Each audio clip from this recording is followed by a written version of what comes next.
চাই, এখন হচ্ছে বামে। এখন যদি সোজা করতে চাই, এখন সোজা। এখন যদি আমি ডানে করতে চাই, এখন ফুল ডানে। এখন যদি সোজা করতে চাই, সোজা। এখন যদি বামে করতে চাই, এখন বামে। এখন যদি সোজা করতে চাই, এখন সোজা। এখন যদি আমি ডানে করতে চাই, এখন ডানে। এখন যদি সোজা করতে চাই, এভাবে হচ্ছে স্টিয়ারিংকে মুভ করা হয়।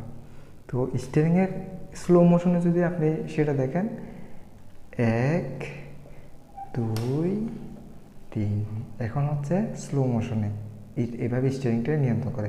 এরপরে আর নিচে যাবে না। এর মধ্যে হচ্ছে 1.5 পেস, গাড়ির চাকা ডাইরেক্ট লক হয়ে যায়, মানে 45 ডিগ্রি ফুল দুটো চাকায় এরকম করে ফুল ঘুরে যাবে।